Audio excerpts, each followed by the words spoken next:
So this is a beautiful bhajan by Narottam Das Thakur describing the beauty of Vrindavan and how Radharani and Lord Krishna have been served by all Ashtasakhis. So let's start. Vrindavana Ramya Sthana Divya Chintamani Dhama Ratana Mandira Manohara. Vrindavana Ramya Sthana Divya Chintamani Dhama Ratana Mandira Manohara. अब्रता Kalindi नीरे ताजा हमसा केलिकारे ताहे शोभे कनका कामाला अब्रता कालिंदी नीरे राजा हमसा केलिकारे ताहे शोभे कनका कामाला वृंदावन रम्य स्थान दिव्या चिंतामणि धाम रतन मंदिरा मनोहारा तारे मध्ये हेमा पीठा अष्टादले वेष्टिका अष्टादले प्रधानानायिका तारे मध्ये हेमा पीठा अष्टादले वेष्टिका अष्टादले प्रधानानायिका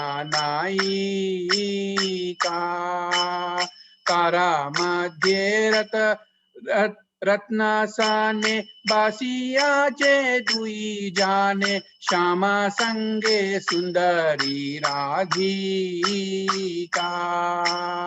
तारा मध्ये रत्नासाने बासियाचे दुई जाने श्यामा संगे सुंदरी राधिका वृंदावन रम्य स्थान दिव्या चिंतामणि धाम रतना मंदिरा मनोहारा ओ रूप लावण्य राशि अमीया परिचे खासी हास्या परिहासा संभाषाने ओ रूप लावण्य राशि अमीया परिचे खासी आशा परिहासा संभाषाने नरोत्तमा दासा कोये नित्या लीला सुखा मोये सदा स्फुरुक मोरा माने नरोत्तमा दासा कोये नित्या लीला सुखा मोये सदा स्फुरुक मोरा माने वृंदावन रम्य स्थान दिव्या चिंतामणि धाम रतना मंदिरा मनोहारा वृंदावन रम्य स्थान दिव्या चिंतामणि धाम रतना मंदिरा मनोहारा हरे कृष्णा कृष्णा कृष्णा हरे हरे हरे राम राम राम हरे हरे हरे कृष्णा कृष्णा कृष्णा हरे हरे हरे राम राम राम हरे हरे हरे कृष्णा कृष्णा कृष्णा हरे हरे हरे राम राम राम हरे हरे हरे कृष्णा कृष्णा कृष्णा हरे हरे हरे राम राम राम हरे हरे। नरोत्तम दास ठाकुर की जय। Translation: Beautiful Vrindavana is filled with Chintamani gems and many jewel places and palaces and temples. Many regal swans play in the waters of the Yamuna, and in those waters, a splendid golden lotus flower grows. In the middle of the lotus is a golden place surrounded by 8 petals. On these 8 petals, the 8 principal gopis reside, and in the center, Lord Shyamasundara and beautiful Srimati Radharani sit on the jewel throne. The great beauty of divine couple and their charming joking and laughter continually shower nectar everywhere. Narottama Dasa says, I pray that these blissful, eternal, transcendental pastimes of a divine couple may be always manifest in my heart. Hari Bol. It's a beautiful bhajan, very nice meaning it has, and it kind of shows how Narottama Das Thakur wants to always remember the beautiful pastimes of Lord Shyamasundara and Srimati Radharani. Hari Bol, Hare Krishna. So Prabhuji's Mataji's last week's assignment was to go through why believe in scriptures. Has everybody gone through it? Sheila Mataji, Anand Prabhu, Geetanjali Mataji, Prashant Prabhuji, have you had a chance to go through the SSR session? Yes, Prabhuji, I've finished as I mentioned earlier, sir, I finished the SSR sessions. Oh, you did already. Yes, I had Prabhuji. already done that. Hari Bol, Hari. Anybody newly joining, did they finish? Prashant Prabhuji, did you have a chance to go through that? Yes, one of the session I have completely seen, Prabhu. Okay, and this one, actually we have 3 sessions so far. Did you? Yeah, session 2 I have completed. Session 2. You have completed. How about session 3, Prabhuji? The why believe in scriptures? Yes, I will complete that also, Prabhu. Okay, Prabhuji, Hari Bol. Please do that, Prabhuji. It's important. Yeah. Because it will give you the background of many Yes. things we talk about.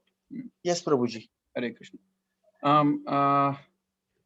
I know the name says Smriti, but I know it's not Smriti Mataji. But Mataji, have you had a chance to go through it, Mataji?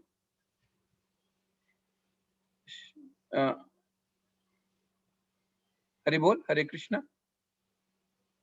I have completed till the 4th faith in scriptures, till that SSR I have completed already. Hari Bol. Any questions, Mataji? Anything you want to share? How are the sessions? No, Prabhuji, as of now, no. As of now, it is clear. Okay. Any question? Any comments, Mataji? How are they structured? What do you feel about these 4 sessions so far? Prabhuji, actually, I also did with my husband long ago from Leelananda Das, his sessions. So I think it's similar to yours only, everything, and it's explained very easily. If I feel that I'm not understanding, I'll definitely send you a message or ask during the lecture time. Hari Bol. Thank you, Mataji. Thank you very much. Hare Krishna. Prabhuji, I had one question. Yes, Prabhuji. So we are having some different courses. So I attended another one which was called Journey of Self-Discovery. Yes. Some students in Singapore had done. Then another one. Now I'm actually kind of attending this. Radhesham Prabhu is organizing a TTS program for which is Discovery as a DYS. Yes. Prabhuji, why are you calling it in different names? Why not one? Yes. Prabhuji, the root source of all this knowledge is Vedanta Sutras.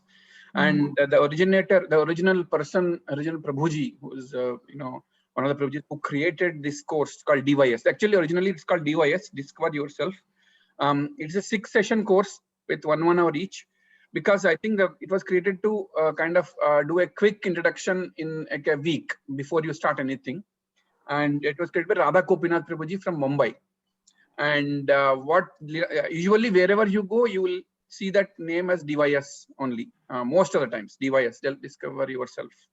But our dear Leelananda Prabhuji actually took it and expanded it into 12 sessions, because he thought there is more to be discussed in more detail, and he wants to get the point across very, very clearly. And Leelananda Prabhu added more, purports from other Maharajas and Prabhujis while listening to other lectures, and he added more details and evidences. But the root of the knowledge, and then the source, the conclusion, everything is in Prabhuji. Personally, I find our SSR actually very comprehensive. Leelananda Prabhu's SSR, I find it very comprehensive. Yes, yes, yes. That's what I'm saying, right? Leelananda Prabhu really put in a lot of effort in making it more elaborate. And by the time it is done, it is that you should like really get all the information so you're ready for your spiritual journey. That's what he did, and that really helped all of us.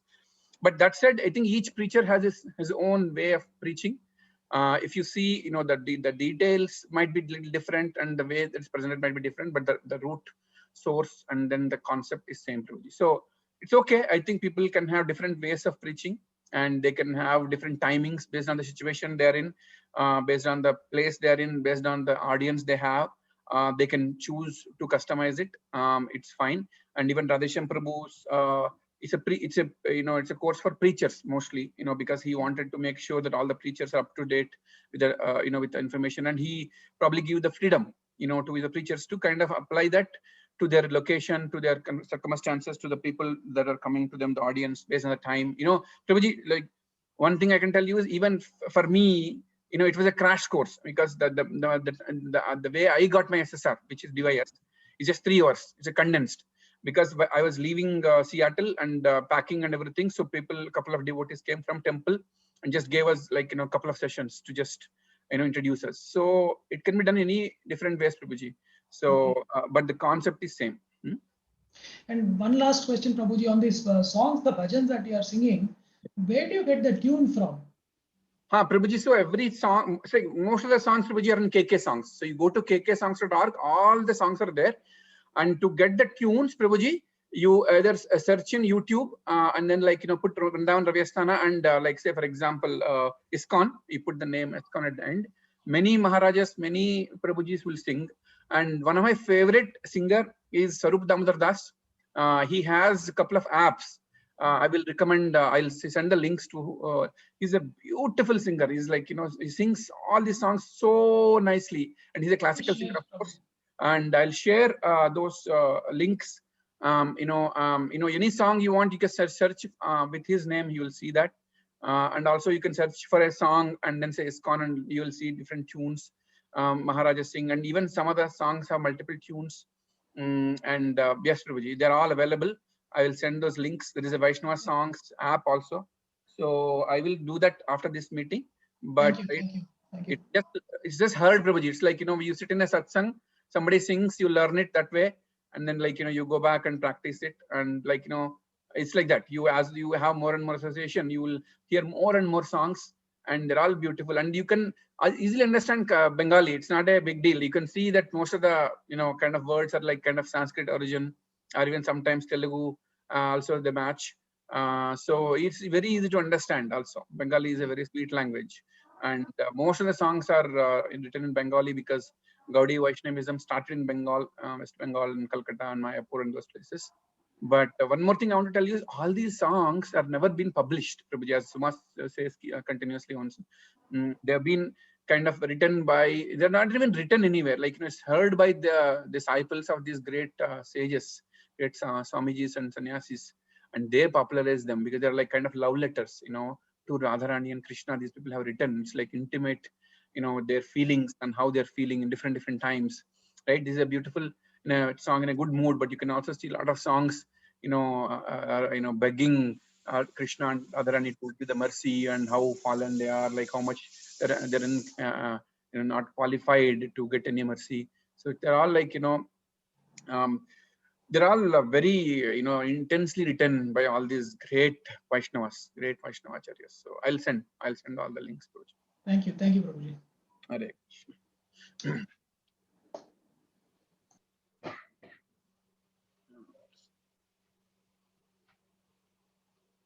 So let's start with the prayers.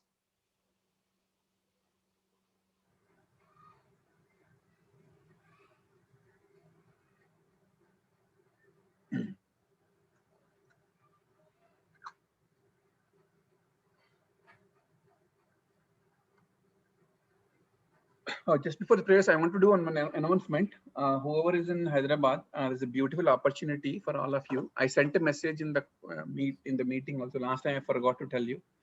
March 28th, Sunday, is Gaura Purnima, which is Gaurang Chaitanya Mahaprabhu's appearance day.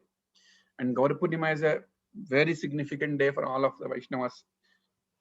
And Leelan Prabhu is conducting a all-day session in VSK, Vaishnava Seva Kunj. So I didn't tell you, but I want to just give an introduction to Vaishnava Seva Kunj. Leelan Prabhu, along with preaching, who is my Siksha Guru, I'll ask him to come to one of the classes and give a lecture, to all of you.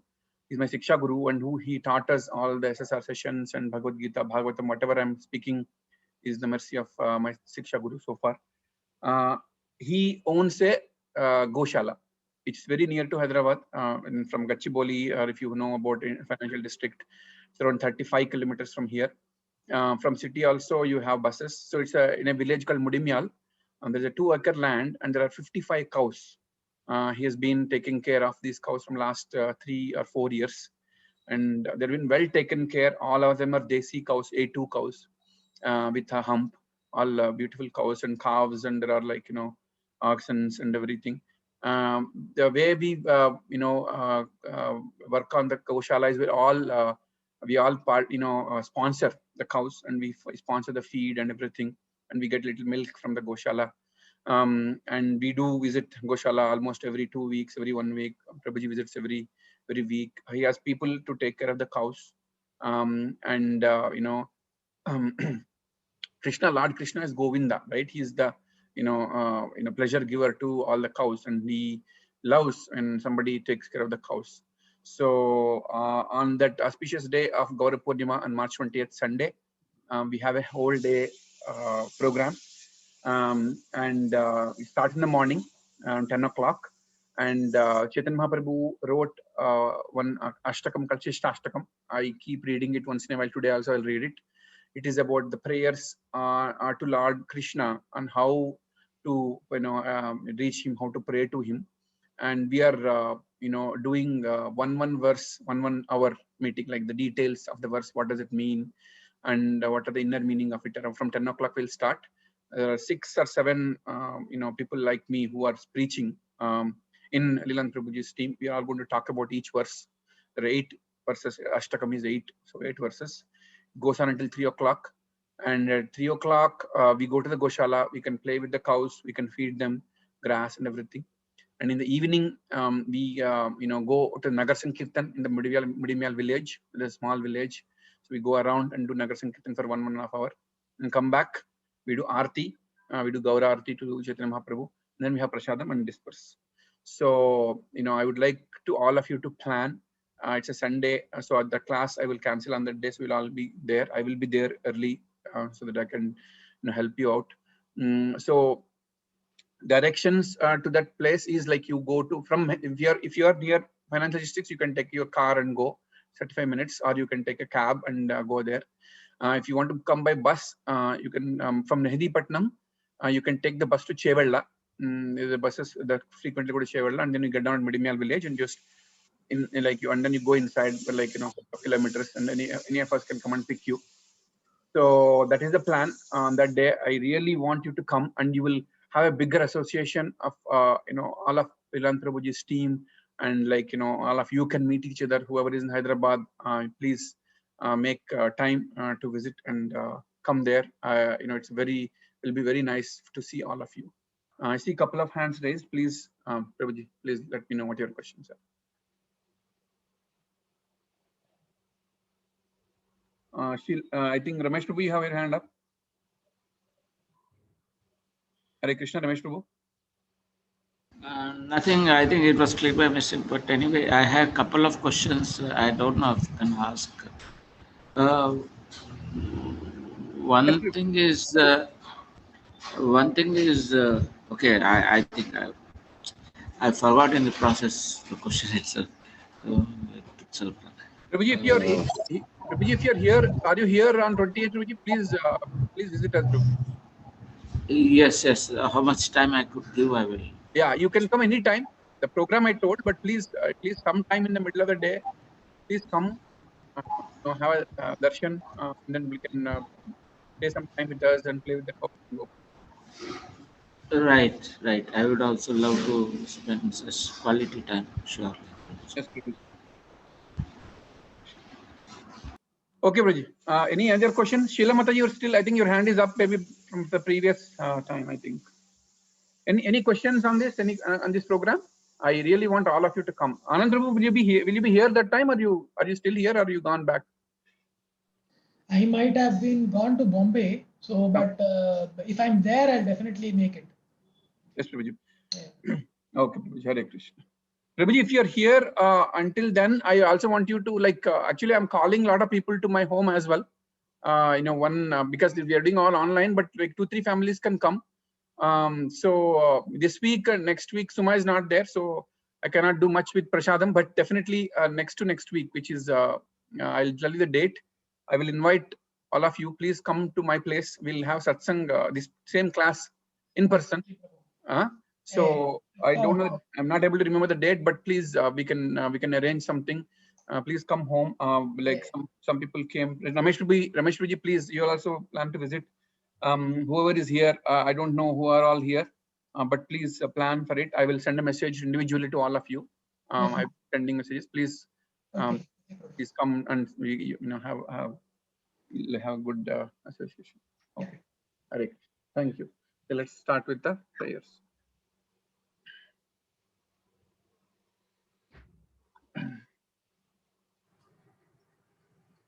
Nama Om Vishnupadaya Krishna Prasthaya Bhutale Srimate Bhakti Vedanta Swami Niti Namine Namaste Saraswati Deve Gauravani Pracharine Nirvishesha Shunyavadi Ashakya Deshatarine Jaya Shri Krishna Chaitanya Prabhu Nityananda Shri Advaita Gadadhar Srivasadi Gaur Bhakta Vrinda Hari Haraya Nama Krishna Yadavaya Nama Hari Haraya Nama Krishna Yadavaya Namaha Yadavaya Madhavaya Keshavaya Namaha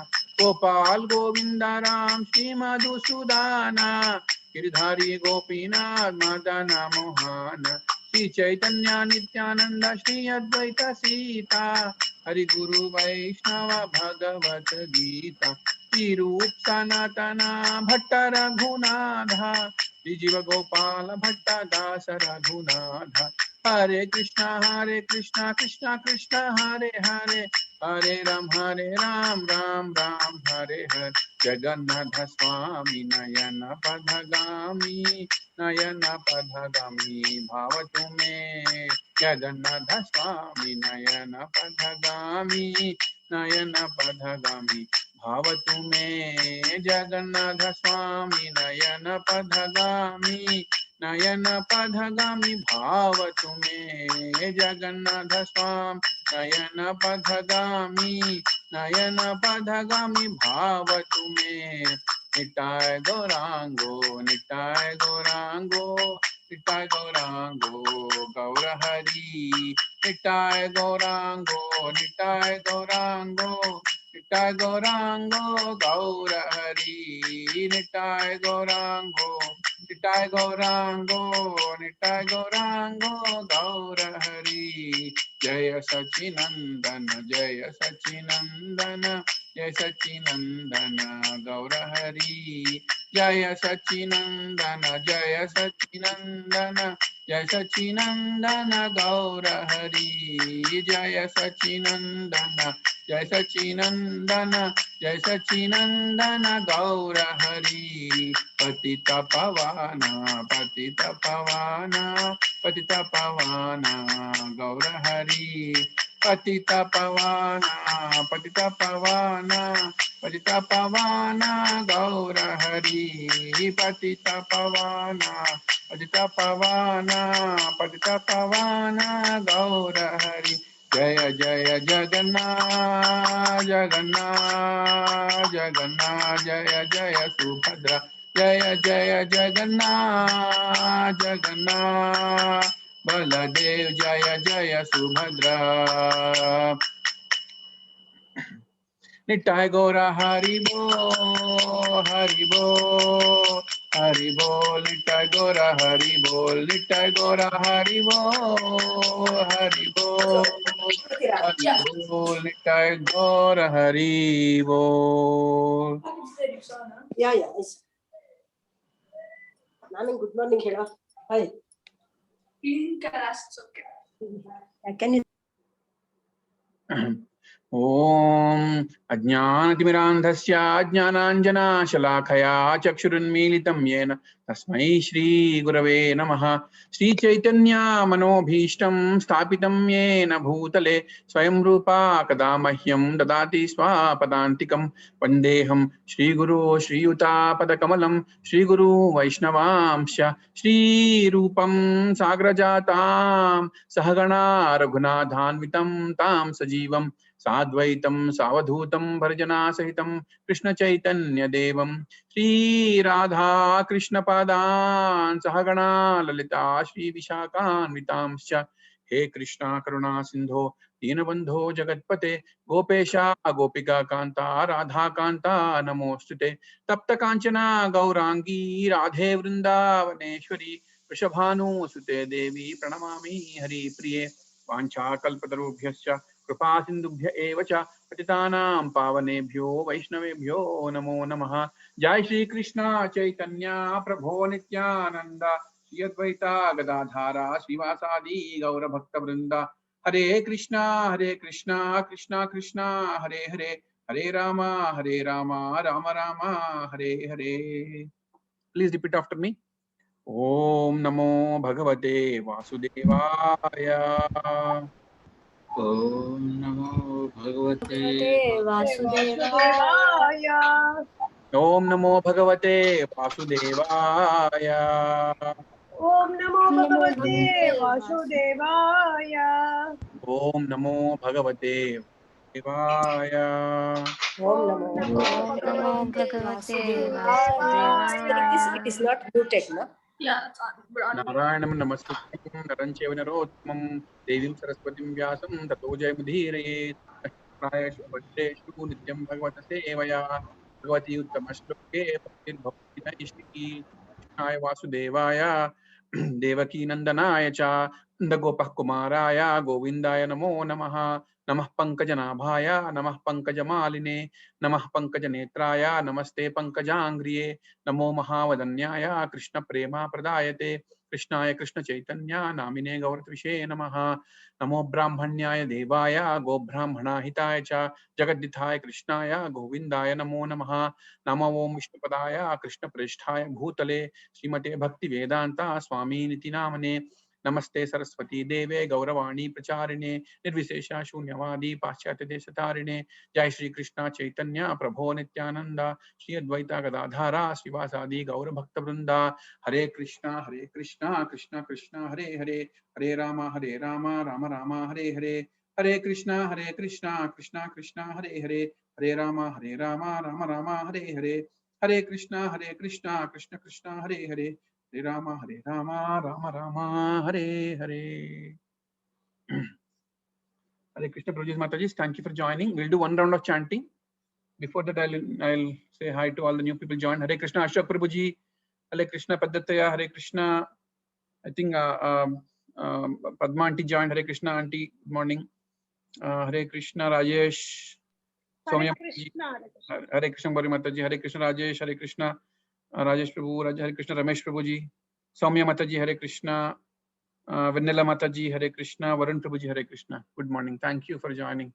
Let's do one round of chanting. Prabhuji Mataji, you have been doing 16 beads. Today, let's do one round of chanting. I think we should increase our prayers. We should increase our spiritual quotient by increasing our chanting. So if you have chanting bags, please get them. Otherwise, just, follow along.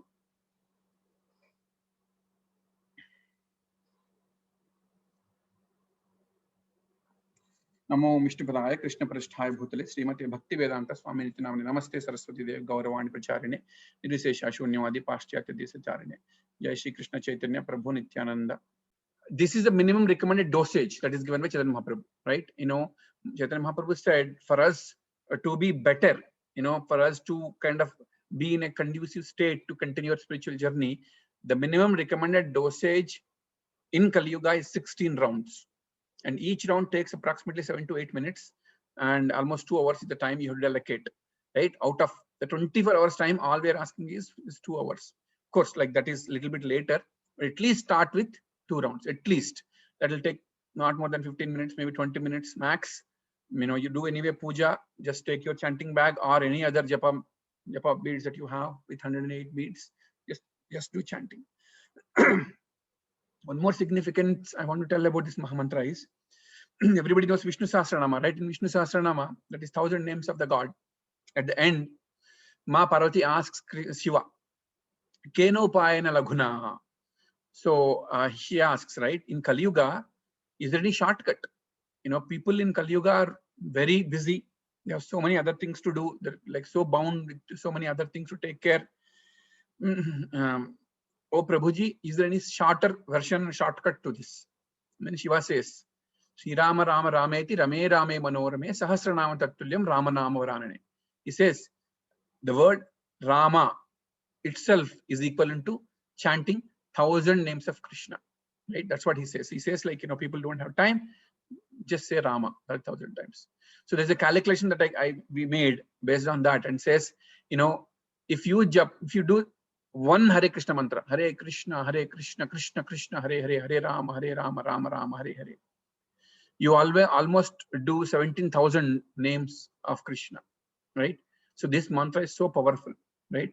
So many times you are remembering Krishna, if you calculate that in that way.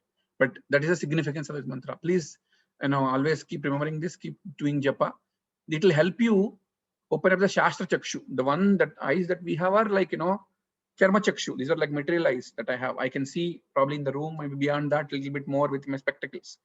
But to understand the scriptures, you need Shastra Chakshu, like, you know, and to understand the revelations of the Maharajas and whatever you hear and whatever you read in the books, you know, to understand more, you know, you need Shastra Chakshu. And then that is only possible by chanting and elevating yourself in a spiritual platform. So thank you. With that, let's start Bhagavad Gita. Any questions on the mantra meditation? Prabhuji, I thought in one of his lectures, Leelananda Prabhu mentioned a very interesting word was when Draupadi was the Vastraharan time. She was, you know, clinging on to her dress and she was asking everybody for help. Nobody helped. Yes. And then she surrendered and she just put up her hand. Yes, Prabhuji. And prayed to Krishna, and then Krishna took over completely. Correct, Prabhuji. That's true. That's true. Yeah, it's like Prabhuji, that's a say super example of us completely, you know, leaving the control, right? You know, as long as you are doing something, Krishna thinks, yeah, let him do it. Let him do this endeavor on his own. And Draupadi tells us that, you know, in the same example, right? She just said, Krishna, I can't do anything here. Please help me. Lift your hands. And that's what it is. Like even same with Gajendra, right? Gajendra tried and struggled in the beginning a lot when he's fighting with the crocodile. And at the end, he said, Tamave Varada Samrakshinchi Bhadratmaka. He just picked up a lotus flower, showed it to Lord, and said, I am done. I cannot do anything, right? You know, there's a beautiful Potana Bhagavatam Padyam. I don't remember that, you know. Then he said, I'm giving up. I'm giving up. Please help me. That time he comes. How he comes? He just comes leaving everything. He's just sitting beside Rukmini, Lakshmi Devi. And then he just, I think she's holding his kanduva. He just like leaves it, not even, you know, ready with anything. He just runs, and you know, Garuda is not ready. He just jumps on and comes. You know, that's how Lord will come if you pray with full sincere dedication and devotion. Just by leaving everything, please let me. As long as you think I'm the controller, I am doing this. I have the endeavor. I can get out of this. I can fix it. Krishna says, okay, you know, let him deal with it. Ramesh Prabhu, you have your hand up. Ramesh Prabhu, yeah, what I wanted to say is, I just wanted to add a point. Even our breathing, as a matter of fact, yes. Act of breathing, that is not in our control. It is completely involuntary, and everything what we think are voluntary also, if you have time, I mean, that's not different. But yeah, when bad time comes, then we are forced to realize that nothing is in our control either, even those which we think are in our control.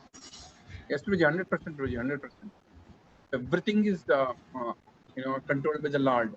And every moment we should, really think that, Prabhuji, just for, breathing is one thing, right?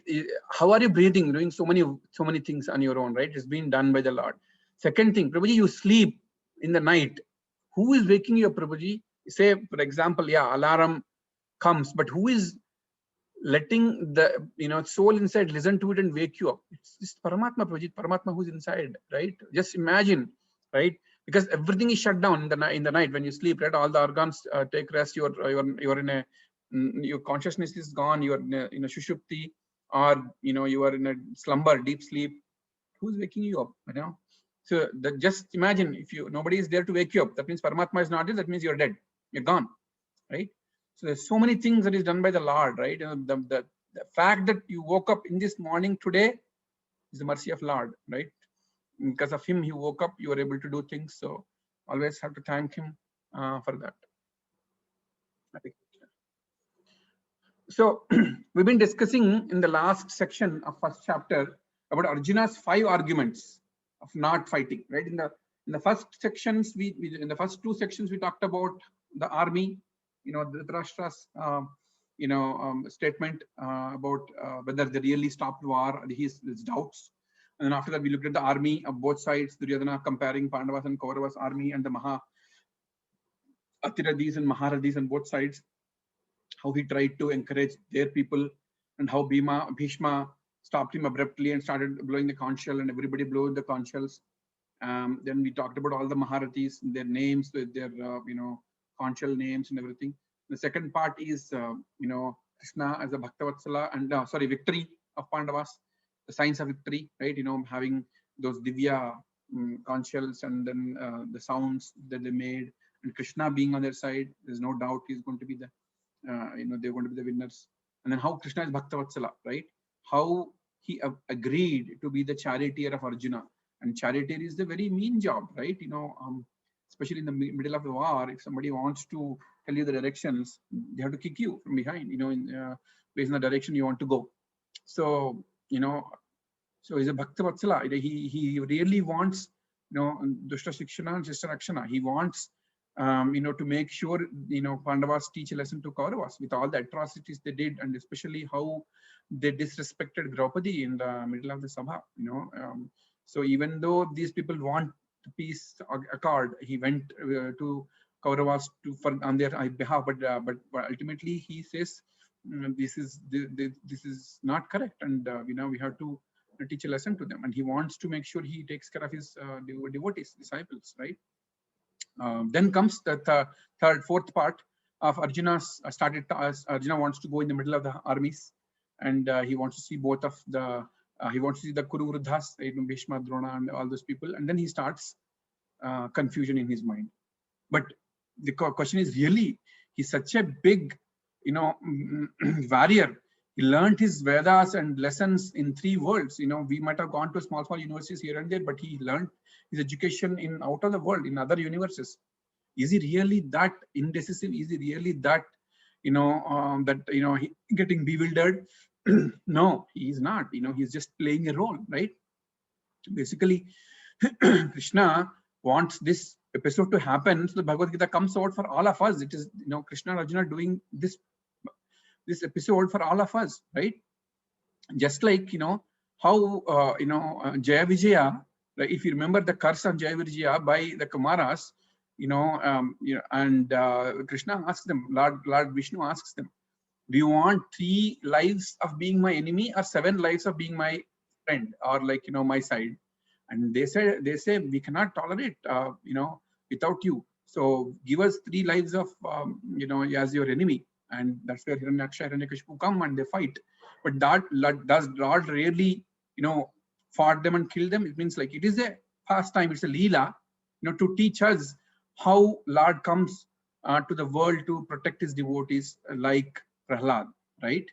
it's like a play fight, right? Just like how we play fight with kids, like that he does that. So all these are leelas. So that's the inner meaning of all those things. But outwardly, it is teaching us a lesson. Similarly, here, Arjuna knows everything. He's a warrior. He's learned everything, but he's playing a role here. And at that time, Krishna and Arjuna are, Krishna wants Arjuna to play a role of being confused, so that we learn Bhagavad Gita. It's all for us. Okay, so that's what I want to add a point there. And what are Arjuna's points here? There are 5 arguments he's bringing: compassion, loss of enjoyment, fear of sinful reaction. So those 3 we covered in the last sessions. Compassion, right? He's saying, they're all my people, right? All these people, I grew up on my grandfather's lap. How can I kill him? I learned my archery from Dronacharya. How can I kill him? All the other people are my people I played with in the Gurukul, right? Others are my maternal uncles. Some are my grandfather level people, right? How can I, kill all of them? That is one thing. Loss of enjoyment. He says, okay, fine, I'll kill all of them. Then who will I enjoy with, right? He's thinking at a material level. He's thinking, right, of his body, his relatives, and then he's thinking like, if I'm the only Karodapati in the whole wide world, who will I enjoy with? Who will I share my enjoyment with? Who will I, really share my, by happiness with? So that's again, thinking at a material level. The third thing is fear of sinful reactions. He tells in 1.36 and 1.37, 38 that, just because the opposite party is hell-bent on doing sins, should we also do that, right? That's what he says, right? We should not be doing sins. I don't want to go to, I don't want to be a sinner, right? That's what he says. All these things look very convincing, right? Very convincing arguments when you look at it, because he is explaining different dharmas at different levels. Like, he's explaining Raja Dharma. He's explaining like, a friend dharma, how a friend should be, like all these things. But as you see at the end, and then when you go to the next chapter, how Krishna refutes all these things, right? He says how his thinking is not correct. Okay, let's go to 37, 38. That's the last verse we started.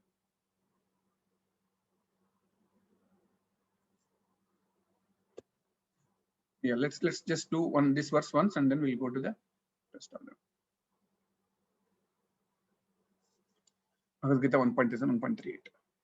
Yadi api etena pashyanti lobha pahata chetasa kulakshaya kritam dosham mitradrohe cha patakam katham na jneyam asmabhihi papad asman nivartitum kulakshaya kritam dosham papashyabhir janardhana. Translation by His Divine Grace A.C. Bhaktivedanta Swami Prabhupada ki jai. O Janardhana, although these men, their hearts overtaken by greed, see no fault in killing one's family or quarreling with friends, why should we, who can see the crime in destroying a family, engage in these acts of sin? So he's asking Krishna that, Janardhana, we'll see why he says Janardhana. As I said, every word, every call out to Krishna has a different meaning in each sloka. He's telling all these people are overtaken by greed, and they don't see any fault in killing their kinsmen, right? But it's like this, right? Say, for example, you go to somebody's place, somebody's house, and they are not very welcoming and they are very dry people. Just because they are like that, when you call them, you shouldn't be like that, right? You are who you are, and if you are very affectionate and very hospital. You're very good at hospitality. You do your own thing. You take care of things just like how you are, right? Just because somebody else didn't do it, it doesn't mean that you should also follow the same thing. Just like that he's telling, hey, just because they're doing sins, we shouldn't be doing the same sins and then do the same kind of crimes, right? Let's read the purport. A Kshatriya is not supposed to refuse to battle or gamble when he's so invited by some rival party. Under such an obligation, Arjuna could not refuse to fight. Because he had been challenged by the party of Duryodhana, in this connection, Arjuna considered that other party might be blind to the effects of such challenge. Arjuna, however, could see the evil consequences and could not accept the challenge. Obligation is actually binding when the effect is good, but when the effect is otherwise, then no one can be bound. Considering all these pros and cons, Arjuna decided not to fight. So especially when Kshatriyas, like the reason, cannot refuse if somebody calls them for a gamble or a fight. That is the main reason why Yudhishthira went when Shakuni and Duryodhana called him for a gamble, right? That's when all these things started. If you remember, it's all Shakuni's, weird ideas, right? All bad ideas.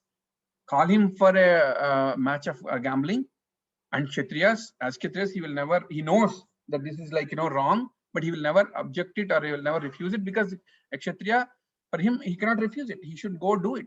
And he comes, and then 2 times, the first time they have these special pachikas that they have, Shakuni has, and they lose the first time, but they get back everything because Draupadi at the end asks that this is unfair, so they get back everything. Again, they call them second time, and second time they lose everything, and this time it's like 14 years, 13 years Ajnatavasa, Aranyavasa, and 1 year Ajnatavasa. So that's the reason. The same way, if somebody calls a Kshatriya for a battle, a duel, should never say no, right? So even the Kshatriya dharma, Arjuna is violating. He's saying I will not fight, right? That is not correct. Sir, Prabhuji, battle is okay. Why gambling? Mataji, so Kshatriyas, there are some things that they can do. It is like a playtime, Mataji, for them. Like basically, it is to maintain relationship with other rajas and other countries, right? During that time, they talk more about strategic things, about like how they can protect or how can they make a peace pact. So many things are talking in that. Like for example, just like how big CEOs play golf now, right? Usually big mergers and big decisions happen during a play of golf, right? Right nowadays, like just like that. At that time, the neighboring countries, neighboring rajas, they used to call the other rajas to come and visit them and have a nice stay with them, and then that's just a play. It's not like a every time there will be people like Shakuni and which do all this Shadyantra, but it's just a play for relaxation. So, and then like they cannot refuse it, because that means like you are not open for discussions, kind of thing, right? So that's the dharma. Additional explanation from Parampara. The Pandavas, of course, won the battle and took the throne, yet they remained in power only for 37 years. Arjuna explains that such brief kingly pleasures would not be worth the reaction of suffering in hell for millions of years due to killing their guru, grandfathers, friends, cousins, and other relatives. Arjuna concludes that planning for enjoyment while overlooking future suffering is foolish, right? So Arjuna says, killing all these people will give me all the sinful reactions, and when I get sinful reactions, I need to go to hellish planets. He's saying it's not worth it. He's thinking like a normal human being, right? He's not thinking about the materialistic things, because as he's thinking just like probably me, right? He's thinking like if I do this, I'll get this reaction. If I do this, I will be like this, or I will lose my family, I lose my kingdom, I will get sinful reactions. He's just thinking like that. He's not thinking a little bit beyond the plane of material things. Arjuna is saying they are greedy. Let them fight if they want. We know better. We're not interested in such foolishness. We should not fight. So he's just like he's adding that to that. Srila Prabhupada once explained that only a Mahabhagavata could become a king of the world. Pandu's sons were so powerful that each of them were capable of ruling the world. Therefore, Krishna often addresses Arjuna as Partha or Kaunteya to remind him of great heritage. How could he not fight? How could he neglect his duty of Kshatriya? So this is the Prabhupada says, Prabhupada always, if you like read his purports or even hear his lectures, he's not a big fan of democracy, he says, because he says a mighty king or a benevolent king is the one who is Krishna conscious, who is God conscious, because only then he can impart the same thing to his people. Otherwise, there is no God consciousness. If there's no God consciousness in the people, and if they don't know this knowledge, they will struggle in this material world miserably, right? Thinking about all the material things, the greed comes into the picture, the ownership comes into the picture, and wars will happen. All the major world wars, 1, 2, occupying other countries, Iraq, Iran war, all these things are because of greediness, because of, like America has such a huge land, every country per se, right? Every country is self-sufficient. Krishna has given enough things for each of them to take care. They have so many natural elements they have. They can grow their own crops. They're very self-sufficient. They can export things also. In that case, right, why should somebody invade other countries? Like same with Germany, same with other countries who think of war with other countries, right? People are not satisfied with that, what they have. That is the main cause of imbalance and greed, right? Just like an ant in a kitchen just need to travel around the kitchen. How much it is? Like hardly 4 meters to get its food. From the ant to an elephant who is like, eats around 40 kilos a day, just by traveling 4 kilometers around in the forest, it gets its food. There is no struggle for it, right? We are the ones who are struggling for food because of the greed of some people hiding the food and not letting everybody have it, right?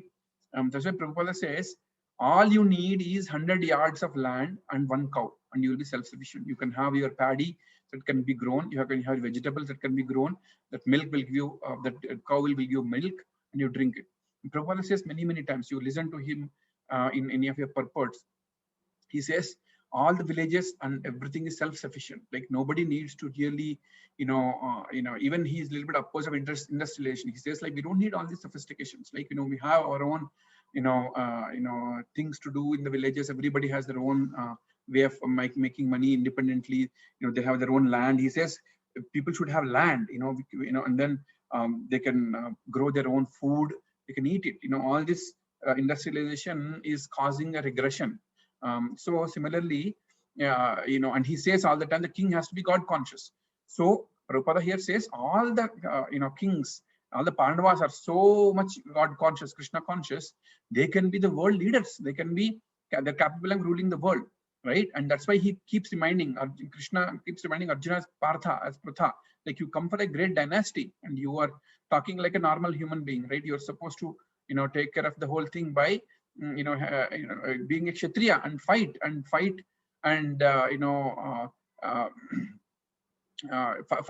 for the cause, fight for the injustice that is done to you guys, right? To you guys, and then we should teach a lesson to them, right? We should do that. That's what he says. And Arjuna addresses Krishna as Janardana. Janardana is who gives pleasure to the people, right? Janardana. So he's he always reminds Krishna as Janardana. Okay.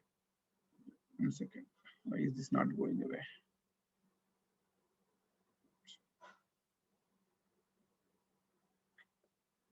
Okay, you can see properly. Okay, fine.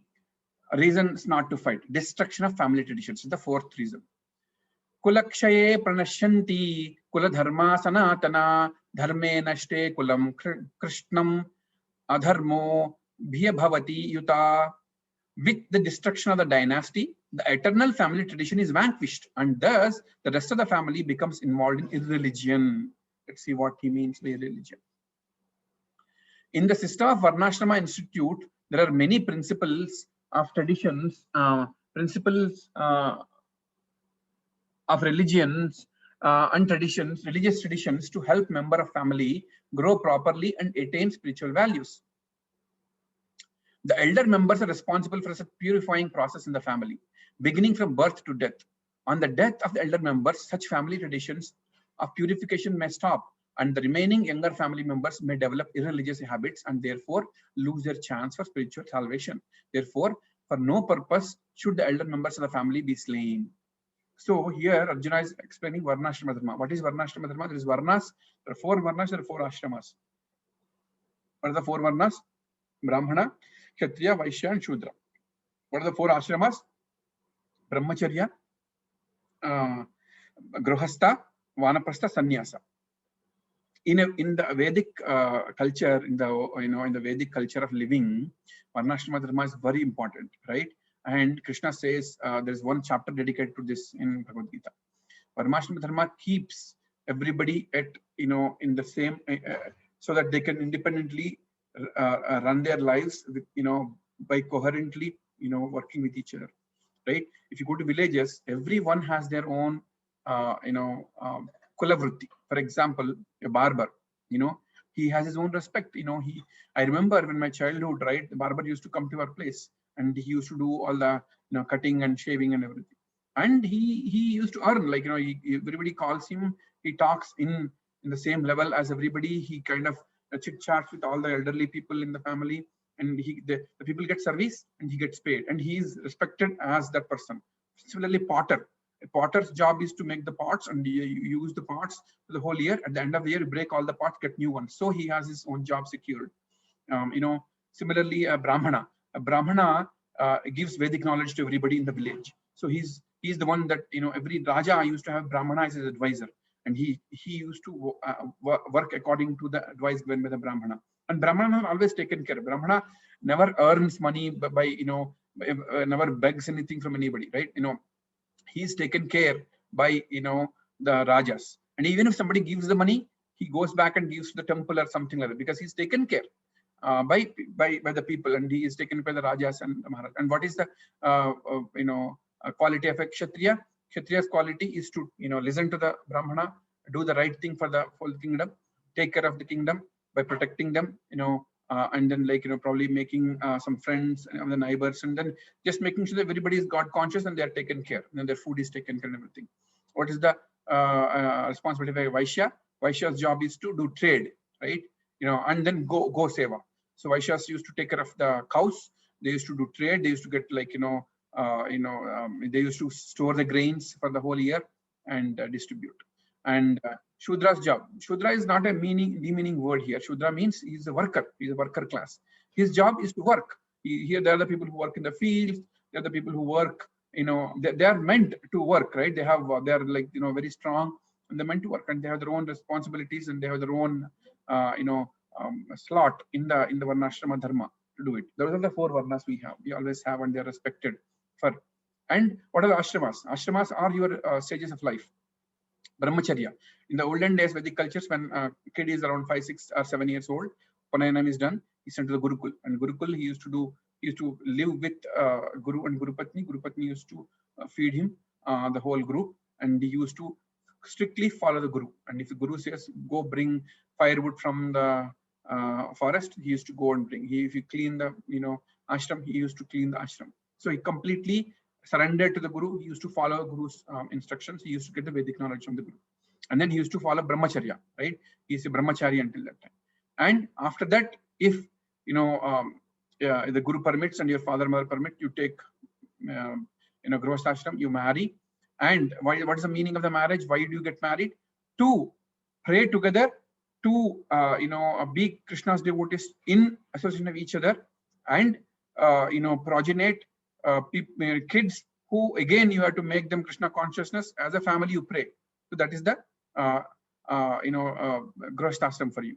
And then around 55, you renounce everything, either with your wife or your own. You give your wife the care of your son. You go to forest and for tapasya and for your realization. You renounce everything. You give away everything that you have. And sannyasa is the order where you you can take it during your brahmacharya, after brahmacharya also. Then you completely renounced. You don't have any family ties. You must take permission of your mother if you are not married, and if you take sannyasa, you must take permission of your wife if you are married. And then your job is to propagate the Krishna consciousness, or the consciousness of God all through. So sannyasas don't live in one place for even a few minutes. If you remember, Shuka Maharshi is a sannyasa, and it is said that he never stopped in one place even for the time of milking a cow. Like hardly takes 5 minutes, right? And they keep roaming. Their job is to roam around the whole world, and they are called parivrajakas.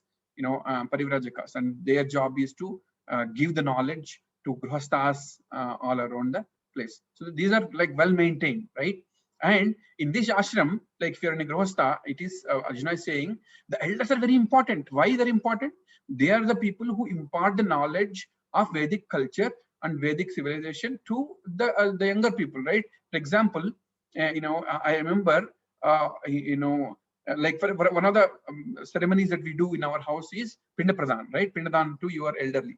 And once in a day, the day they are disappeared, the elderly people in the house have gone back. That day we do Pinda Pradhan, Pindodaka. So you offer food to them, right? You offer food. That's a very important ceremony, and it is very clearly explained. In detail we explain in the SSR session of Secrets of Death. And this session, 2 sessions that are done, one by me, the Secrets of Death, and one by Suma about Garuda Purana also. very clearly explained why it's very important to that. Nowadays, a lot of people are ignoring those ceremonies. It's very, very important to do that. And why it is important? Because our, Pitrudevatas, they sit out in the Pitruloka, and that is their food, the one that you give once in a year.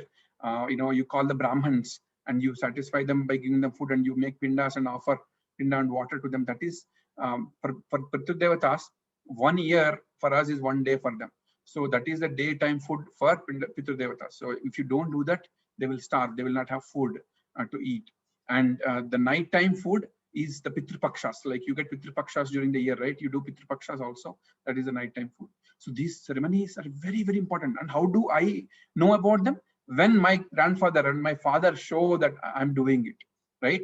That is one example. Second example is like your Jataka karmas, right? When a kid is born, you do Namakaranam, you do Annaprashana, you do thread ceremony, which is Upanayanam, and all these things, right? All these things are important Vedic culture, and all these traditions are very important, so that you are being trained for Krishna consciousness. And if you say don't do them, if I don't do them, how will my kids know, right? If my grandfather, father don't show that, how will I know? So if in a family elders are gone, there is nobody to teach those things to younger generations, and it becomes an irreligion now. Now you are not doing any of these Jataka karmas, you are not doing Pinda Pradhan and everything, and that becomes irreligion. Your Pitrudevas will suffer, right? So Arjuna's argument here is, if elders, like for example, he is going to kill Bhishma, Drona, and other big fathers and grandfathers in their family, if they are not there, who is going to teach all these things? That is his argument here, right? What else? Says Arjuna's fourth argument, destruction of family traditions. Order is required. If there is no order maintained, then disorder is natural. When there is no dharma, adharma will happen, right? Varnashrama institution. Principles of religious traditions to help family members grow and attain spiritual values. Role of elders, responsible for maintaining purificatory samskaras, birth to death. They help younger generation on the path of salvation, right? It's very important to do these things, Prabhuji Matajis. Sanatana here refers to those principles which have been descended through the dynasty from remote time. Arjuna is wrongly considered Kula Dharma, Sanatana Dharma. So if you see, the previous verse, there's a contradiction Krishna makes. He says, Kulakshaye pranashyanti. That means the destroying the family traditions, pranashyanti, will become vanished. In the second verse, he says Kula Dharma Sanatana. He says Sanatana is eternal. And at the same time, he says Kula Dharma, which is Sanatana, eternal. Those are contradicting, right? He's saying Kula Dharma will vanish. At the same time, he's saying Kula Dharma Sanatana. Those cannot be true, right? Kula Dharma is a dharma, one of the dharmas, but it is not Sanatana, it is not eternal. That's what there's a mistake he made here. That's what Prabhupada says. Sanatana here refers to the principles which have been descended through dynasty from remote time. Arjuna is wrongly considering Kula Dharma as Sanatana. Kula Dharma is not Sanatana. Kula Dharma is just the dharma you have to follow based on the Kula you are in, like the sect you are in, right? So he is considering things as wrongly. He's saying Kula Dharma. That's why there is dharma at each level. When you are part of a Kula, you have a dharma, or you got a sect. And you are part of your family, there is a family dharma. There is a part of your friends, there is a friend dharma, there is Raja dharma. But ultimately, everything is preceded and preempted by the higher dharma, which is Krishna consciousness. That's why in 18th chapter, Krishna says, Sarva dharman parityantya mamekam sharanam raja. Arjuna, you are getting confused by all these dharmas, right? Don't get confused. These are all temporary, that you have to follow at a particular certain time, but they are not eternal. When you have to think beyond that, all these things are the eternal things you have to follow, and these are all temporary, right? At this stage, at this time, at this circumstances, this is not the right dharma. That is what Arjuna is being confused here, which Krishna is going to correct in the later chapters. Arjuna fears that if we are to engage in the irreligious killing of grandfather and guru, then women of the family would think that since the men are religious, they could be too, which we'll talk in the next section. Fighting will cause family destruction in the following 6 subsequence. Death of elderly, family traditions will stop, and these things will continue, right? We'll see what happens here. Religion increases with the destruction of the dynasty. The entire family tradition is vanquished, and the rest of the family members becomes religious. So there's nobody to correct to. So even if I'm doing even if I'm not doing a Pindavadan, there's nobody to correct to because nobody is there, right? And I'll start irreligion. I'll say, okay, and nobody told me to do, I will not do it, and I'll continue, and that will become a norm, which is the religion. Okay, let's go to the next sloka, which is continuation of this. Adharma bhi bhavad Krishna pradushyanti kulastriya striyeshu dushtva varneshya varshneya jayate varna sankara. This is a very heavy shloka. I'll try to give justice to this as much as possible, but please listen carefully. Translation. When irreligion is predominant in the family, O Krishna, the women of the family become polluted. And from the degradation of the womanhood, O descendant of Vrishni, comes unwanted progeny. Very heavy shloka. Let's read the purport.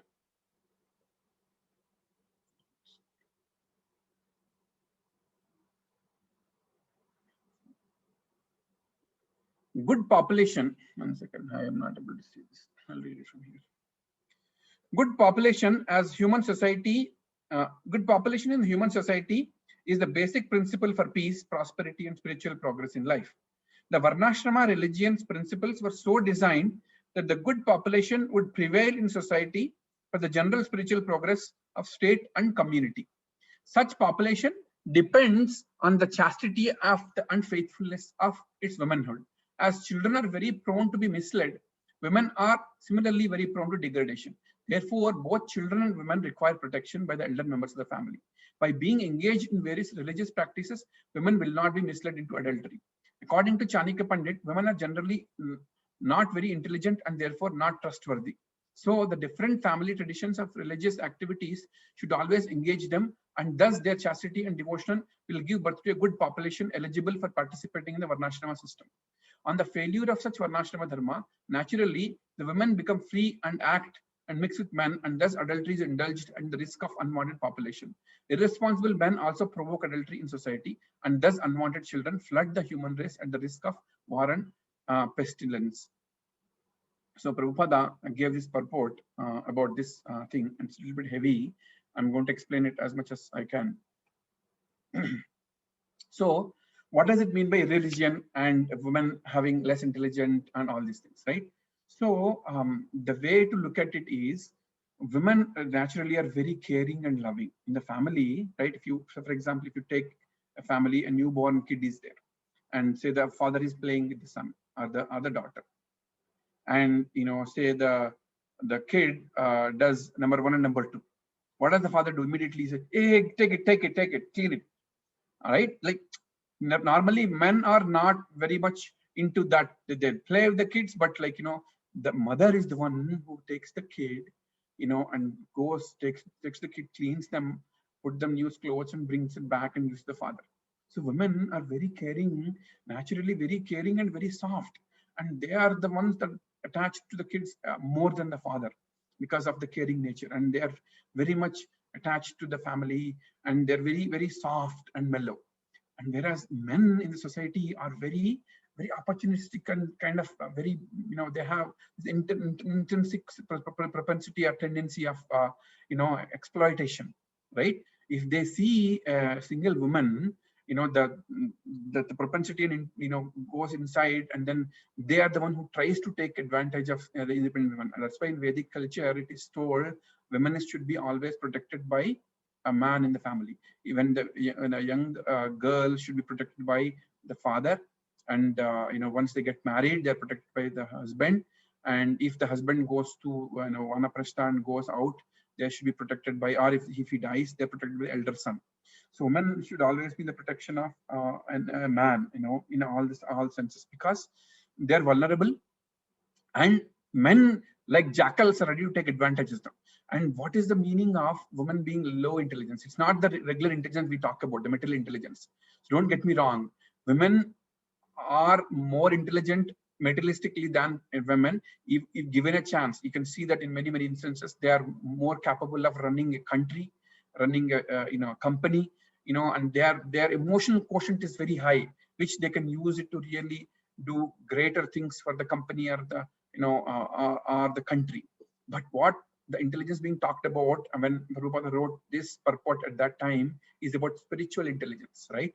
Spiritual intelligence comes with the association of the family and husband leading the family into the Krishna consciousness, right? So when they are in the protection of the father or husband or brother, they can continue their Krishna consciousness very nicely, because they are led by the men who are like a little bit strong.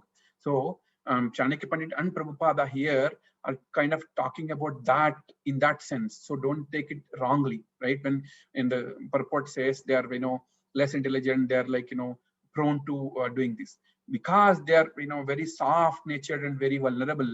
They can be taken advantage. And when that happens, and they trust people very easily also, because they build their thing on trust. And then when somebody says something, they trust them, like, and when the trust happens, when they're single, and then so Arjuna is saying, in a war kind of situation, what happens?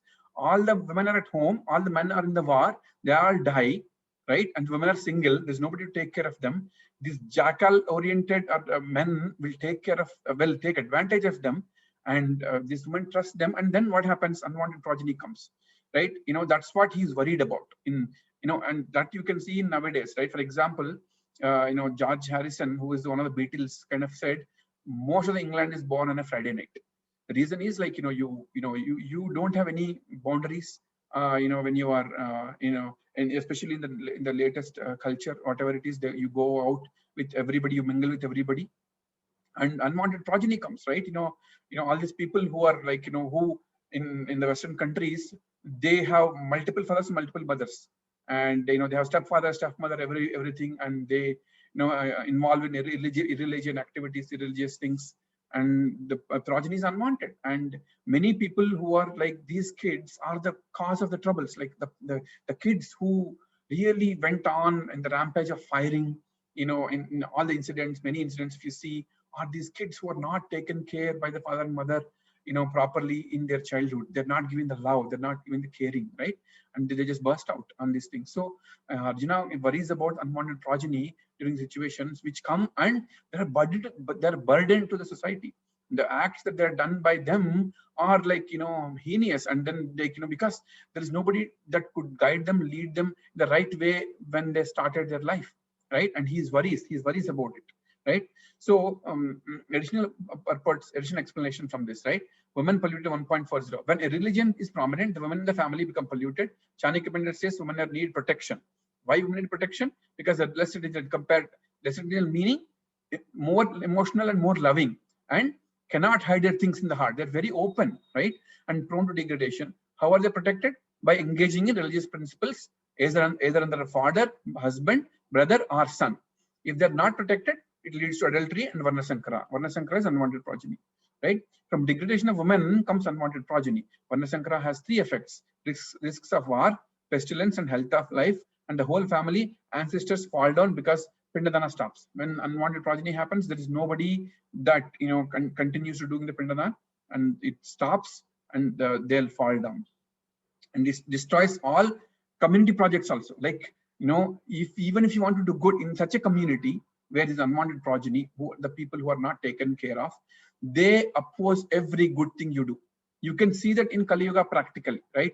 You go out and propose a nice thing to do, even in your society. Just go in your apartment complex into the annual meeting and propose a nice thing. Let's do rain harvesting. See how many people oppose it, because they are like, not born the right consciousness. They are not following the God consciousness. They don't know what's good and bad. They oppose everything.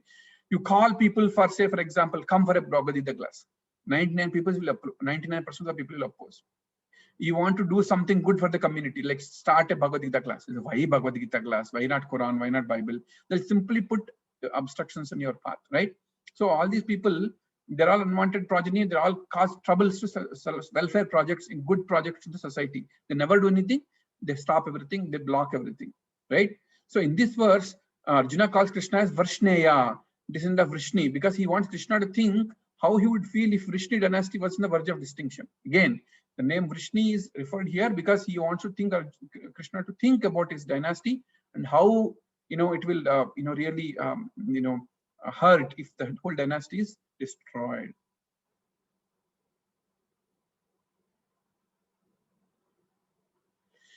Even history shows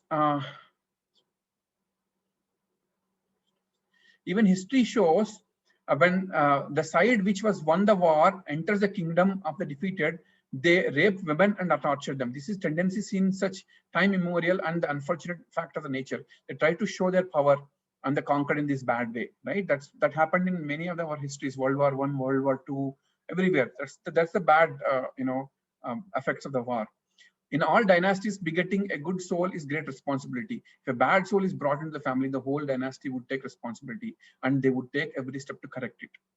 Mataji, one more thing I want to tell is the consciousness of male and female when they unite is very important, because that decides what kind of souls enter, the woman's body and what kind of kids they are born, right? And that's why the Garbhadhan Samskar, which some people do, is very important, right? People, actually every religion, every tradition that we follow is very important. They are called Jatak Karmas, right? They are meant to cleanse and give the right consciousness for your growth, starting from Namakaranam, Annaprashna, your thread ceremony, your Upanayanam, and the marriage ceremony, so nicely elaborately done. And after that, they have to do, it's a must to Garbhadhan Samskar. Garbhadhan Samskar is the time they try to find the right muhurta for it, so that the right souls appear and then enter the womb of the woman, and they take blessings of the elders and they make them chant, right? They make them chant Krishna's names many, many times, so that the right consciousness is there at that time. And if that is the time, that happens, the right souls are entering, and then the kids that are born are become more, oriented toward Krishna consciousness, that. Otherwise, what happens? All the kids that are born will be like, of different nature. It will be very difficult to get them to Krishna consciousness. So it's very, very important, right? And there is a story of Kardama Muni and Devahuti, and Devahuti asks Kardama Muni to unite at the wrong time in the evening, and is that Kardama Muni? I'm just forgetting. There is a Muni, and I'm forgetting the name. I just want to clarify. But the wife asks to unite in the evening time, which is, he says, are not the right time. And what happens? Hiranyaksha and Hiranyakashipu are born to them. Of course, it's the Leela, but still, it says that it's so important. That Garbhadhan Samskar is so important, and we should not forget our these kind of things when we go forward. When Maharaj Pandu was cursed not to get close to a woman, his biggest concern was how to get good progeny in the dynasty. In the interest of the dynasty, he even proposed to his wife to produce good progeny through cultured sages in the forest. So Kunti proposed Devatas instead, as she had the benediction from Durvas Muni. So Kunti, when Pandu went to the forest and he was cursed that he cannot touch his wives, he is worried that where will we get my dynasty? It was so important to get good dynasty, good kids, so that they can continue the dynasty. So he asked Kunti to use the benediction from Durvas Muni, and she invokes, starting from Indra, all the Devatas, and that's how Arjuna, Bhima, Nakula, Sahadeva, Yudhishthira, all these people are born, right? So that's very important to have that good progeny. Such was an important progeny in our great ancient culture, and it's so unfortunate now people are not even aware of it. Demoniac souls are being called on to the planet now to assist Kali in destroying every tradition which supports self-realization of the soul. Yeah, that's what is happening right now, right? Okay. So next sloka, 1.41. Reason not to fight: destruction of family traditions. Shankaro narakayaiva kulagnanam kulasyacha patani pitaro hi asham lupta pindodaka kriya. Translation: an increase in unwanted population certainly causes hellish life for both the family and those who destroy the family tradition. The ancestors of such corrupt families fall down because the performances for offering them food and water is entirely stopped. Right? This is a continuation of the previous sloka. Right? Pindodaka stops, they don't get any food, and the family tradition stops. It's like a reiteration of the previous sloka. According to the rules and regulations of fruitive activities, there is need to offer periodic food and water to the forefathers of the family. This offering is performed with worship of Vishnu, because eating the remnants of food offered to Vishnu can deliver one from all kinds of sinful reactions. Sometimes the forefathers may be suffering from various types of sinful reactions, and sometimes some of them even cannot acquire gross material body and forced to remain in subtle bodies as ghosts. Thus, when the remnants of prasadam food are offered to forefathers by descendants, the forefathers are released from the ghostly or other kinds of miserable life. Such help rendered to forefathers is a family tradition, and those who are not in devotional life are required to perform. Those who are not in devotional life are required to perform such rituals. One who is engaged in the devotional life is not required to perform such actions. Simply by performing devotional service, one can deliver hundreds and thousands of forefathers from all kinds of misery. Okay, let me stop here and just tell you the details of this. So first thing is, a little bit of introduction of what happens after death, right? The soul does a journey, right? It's of this size of a thumb, right? And it gets so basically the soul comes out, it gets a preta body. The preta body is size of a thumb, and it has its journey towards the upper, planets. And it's being pulled, based on the karmas that it is done, based on what happened, the person has led a devotional life or non-devotional life. Either Vishnu Dutas or Yamadutas come. And if the Yamadutas come, they pull that preta body towards Naraka. And while doing so, they won't give any food or water. And the ceremony we do the first 12 days after somebody dies is the ceremony that's giving them food and water. So it's very important to do every religious activity, everything that is prescribed in Vedic culture, because it has a reason behind it. If you don't do that, they will not have food and water to do the journey of 13 days, which is 13 years for them to the Naraka planet that they are supposed to go, wherever they're supposed to go. And again, as I told, if they have some deficiencies in them and they cannot get the next body, they will wait in the Pitraloka with the Preta bodies. And the food that you offer once in a year is the food for them. So there's so many intricacies of this based on the person's mindset, what they have done the whole life, what kind of good and bad they did. And then the equation comes and this is what they're supposed to end up, they're supposed to suffer, they suffer. But our religious practices will give them food and water during the journey and during the endeavor. And if you don't do that, they starve, and it gives bad reactions to them. So it's very important to do such things, and that's what he says: family traditions, and destruction of this. Right. Second thing that's mentioned in the second paragraph here is one who is engaged in the devotional life is not required to perform such actions. That means when somebody is completely surrendered, it's not me and not even you. Only then, right? Somebody is completely in the spiritual platform and he's above and beyond the material life, and he knows what is, how to go back to Godhead. He's above he's not a Baddha Jiva anymore. In that case, he or she doesn't need to perform these actions. It's not for us. Like, it says like it's above and beyond. Like then they're automatically, just by becoming a Krishna conscious devotee who is perfected the Krishna consciousness, don't need to do all these activities, because with that activity alone, which is surrendering to the Lord and doing all the bhakti, that itself delivers all the forefathers from the misery. But I, as a person here who has not mastered it, we have to do this. We have to continue doing that. That's very important. But super souls, like, for example, Sannyasi Maharaj somewhere, like, you see big sannyasis who are really realized. They don't need to do all these things. They don't need to do all these things. They're not required to, because they are delivered the forefathers just by their bhakti, right?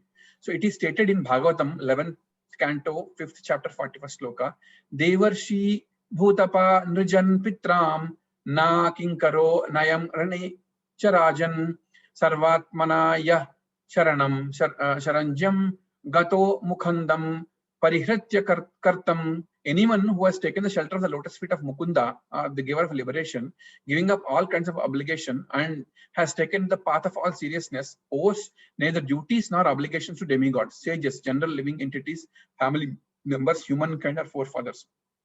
Such obligations are automatically fulfilled by performance of devotional service to the Supreme Personality of Godhead. So this sloka clearly says, when somebody is above the material platform, and they are in the material platform, they're above the material platform and in the spiritual platform, and they don't need to follow any kinds of obligations. Either it be, worshipping the demigods, taking care of the family members, taking care of humankind, forefathers, nothing. They're all taken care just by their bhakti. But that is very far away for us, especially. But for people who are above and beyond, it is taken care, is what this sloka says. Prabhuji, Yes, Prabhuji. in this Kali Yuga, we are neither here nor there. We are struggling with this also. We are not also able to get that kind of devotion what is being asked for. Then what do we do? So, Prabhuji, you're talking about the rituals, right? Yeah, because even rituals also, I think, see, I For example, we all struggle with that all with the rituals also, and on the other side, our devotion is also not pure. Yes, Prabhuji. So Prabhuji, rituals as much as possible, Prabhuji, you should do it, and you should get a brahmanas. I know that there are so many people, like when you call or somebody for a puja or this ritual, there are different kinds of people that come with different mindsets. Some are very money oriented, some are, especially at least with the people that we know, with the people that we are aware of by inquiring, we should get somebody who has a shraddha for the time being. I know they're like, nobody is perfect, but within the gang that we have or we can choose from, we should get somebody at least for that 1 or 2 hours is focused on the ritual, who is that conscious, who has that consciousness, so that we can do it. So as much as possible, we should do it. We should get, that's why it's very good, very nice to have one Purohit for your family. Like we used to have it in I remember my grandfather and fathers, for every ritual, they used to call that only Brahmana in that village. He is dedicated. He knows when the ceremony comes on that day, he'll automatically remember and come. Whenever a birth happens, whenever something happens, you call them, you put muhurta. So they're dedicated. That used to happen, and they are completely dependent on the family. They used to do that. Slowly, it's gone. And if you're in the cities and bigger cities, you don't know that. But as much as possible, Prabhuji, try to find a Brahmana or somebody who at least has this consciousness. For example, I had to do my father's, ceremony every year. And I found one Brahmana who is good. At least he shows that shraddha for that 3 hours. He comes on time. He doesn't take anything. He just drinks water and does it.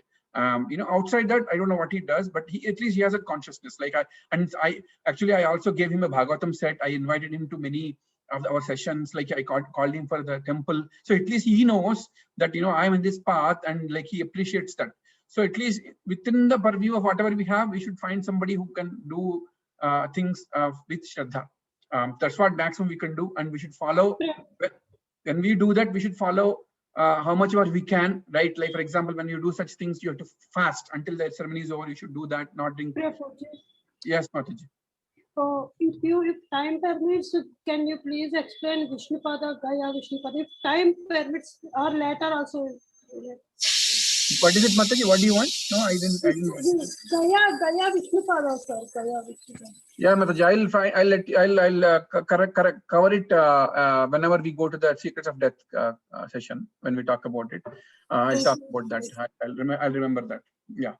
So Prabhuji, so I agree with you, but within the purview, we should try to be more sincere and and then remember those things and keep doing those things, and have a tie with a particular Brahmana who can do it for us. I remember when I was in US, right? My father, when I went there, I was in Seattle, and there is no temple at that time, and there are no pujaris available. I used to fly to San Francisco to Vishnu temple and do the ceremony. So if you like, otherwise, what can I do, right? So at least in that, we should show that endeavor that we can do it, right? Normal people in the city, I know a lot of people, they just didn't do anything. But with whatever sincerity you have, you should try to do it, in a way that Shraddha is exposed. And of course, devotional life anyway, spiritual life, we are trying to follow now and go towards it. So yes, Prabhuji, that is the reality, but you should strive as much as possible as you can. Thank you, Prabhuji.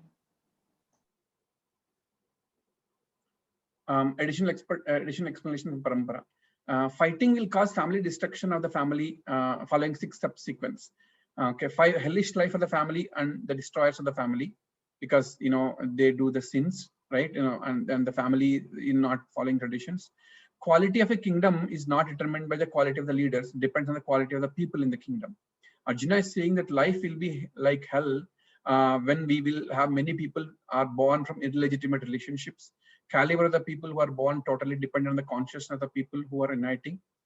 John Lennon, Beatles says 90% of England is born on a Saturday night, right? These kind of things. It is predicted in Bhavishya Purana that there will be dangerous demons who will enter the earth and planet and destroy it, right? We can see it slowly happening. Unwanted children are the ones who are not wanted either by father or by mother, right? The people who are born with these illegitimate relationships much before marriage are abandoned, right? And they don't have father and mother. There is no love and care, right? So those people cause more trouble, burden into the families and the society, right? Post-birth samskaras cannot do much when the pre-birth samskara was not performed properly. In Kali Yuga, 99.9999%, this is Leelanand Prabhuji's number. of people are Varnasankaras, unwanted. Parents have no higher reason in mind when they beget children. So the consciousness of the time of union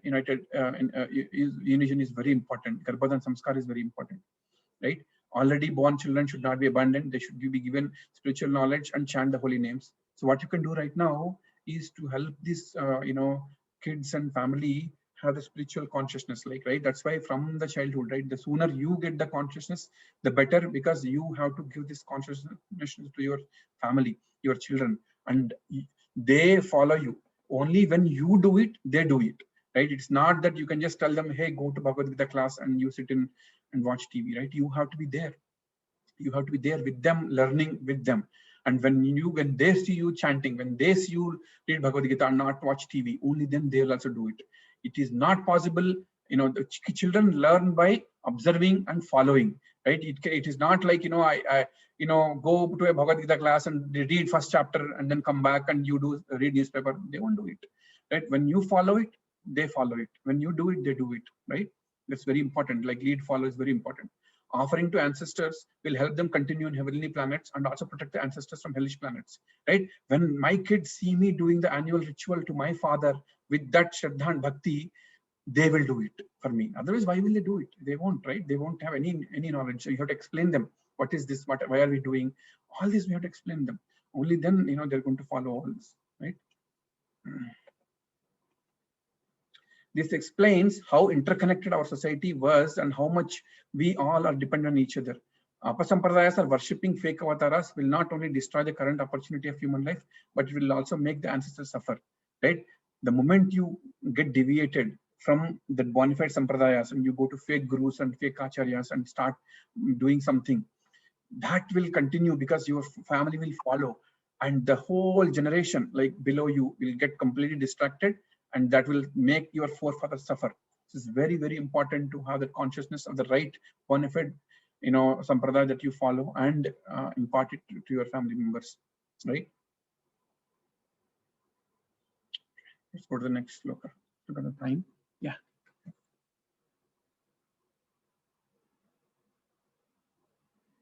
Reason not to fight. Destruction of family traditions.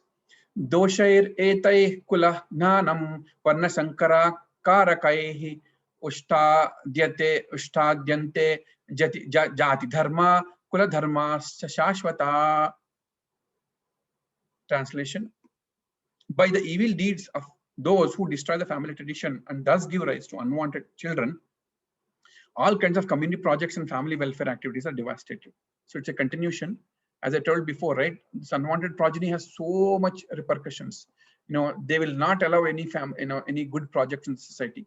Community projects for the 4 orders of human society, combined with family welfare societies, as they are set forth by the institution of Sanatana Dharma or Varnashrama Dharma, are designed to enable the human being to attain his ultimate salvation. Therefore, the breaking of the Sanatana Dharma tradition by irresponsible leaders of the society brings about chaos in the society, and consequently people forget the aim of life of Vishnu. Such leaders are called blinded, and the people who follow such leaders are sure to be led into chaos.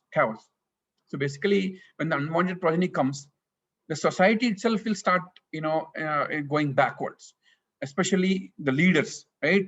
If the leaders are such people and they don't have any consciousness in their family, and they start leading the whole of the community, they follow them, and there is nothing that is going to be done. And then it is the deterioration of Kali Yuga, right? All the people who are born, these souls are demons, right? That are invited at the wrong time in the wrong consciousness to be born. And even initiatives like Srila Prabhupada's initiation to the initiative for ISKCON, all these things will not be taken seriously. Like, just look at how, each of the society, each of the village, each of the city we live in. In the city of Hyderabad, there are 1 crore people. Guess how many people do 16 rounds a day? Can anybody guess how many people do 16 rounds a day in Hyderabad? How many people out of 1 crore? Just a guess.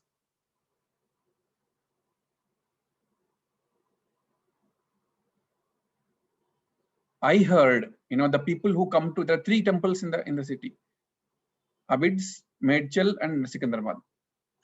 the full-time people that come to the temple or associated to the temple who are attracted towards this and do it is in thousands, maximum 3,000, 4,000 people, you know, including families and everybody.